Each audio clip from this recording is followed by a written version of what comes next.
Saudi Arabia's Crown Prince Mohammed bin Salman is in the United States for a visit that will last for 2 weeks.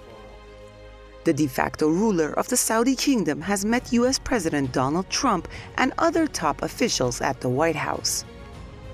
They have mostly talked about money. The U.S. president jumped at the opportunity to display posters showing recent American arms sales to Saudi Arabia. $3 million, $525 million, that's peanuts for you. Should have increased it. $880 million. So we make the best equipment in the world. There's nobody even close. And Saudi Arabia is buying a lot of this equipment, and a lot of people are at work making the equipment. Trump touted such sales for creating jobs in America and expressed hope that Riyadh will spend more of its petrodollars to buy U.S.-made military equipment. His remarks have shocked human rights activists who are demanding a halt to such arms sales because of Saudi Arabia's relentless war on Yemen. He's starting out here. He's going to be going to Congress later today because he wants to try to stop Resolution 54, which is supposed to stop the U.S. military involvement in the war in Yemen. The message here is to expose the American duplicity in supporting Mohammed bin Salman, a dictator, a murderer, a wife beater who has murdered the largest number of children in the world in Yemen. So yeah, this is a very sad day for America and for this republic.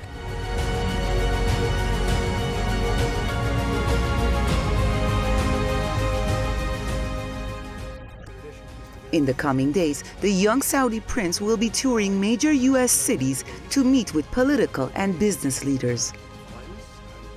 Bin Salman is seeking more U.S. investments to advance a plan to diversify the economy of the oil-rich monarchy.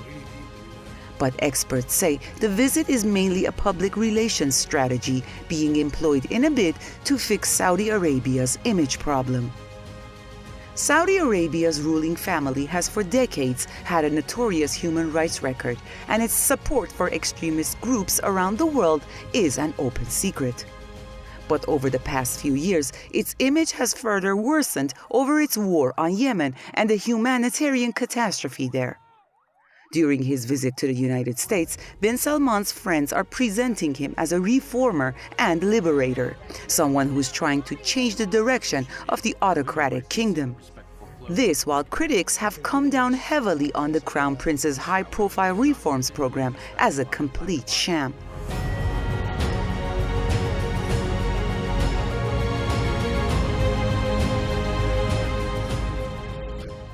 Saudi Arabia's regional policies have been widely blamed for many of the crises in the Middle East, from the war on Yemen to the war in Syria and recent political problems in Lebanon. Saudi Arabia's destabilizing role is seen everywhere. Observers believe Western support, especially U.S. and British diplomatic cover, is to blame for the outrageous actions of those at the helm in the richest Arab monarchy.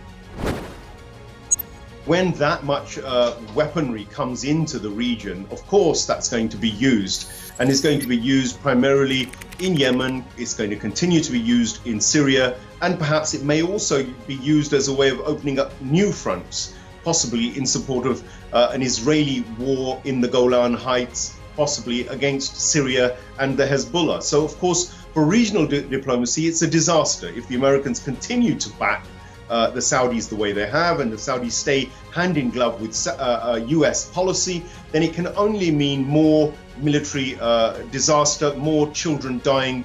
Western leaders, especially the profit-minded President of the United States, seem unwilling to put any pressure on Riyadh to change course.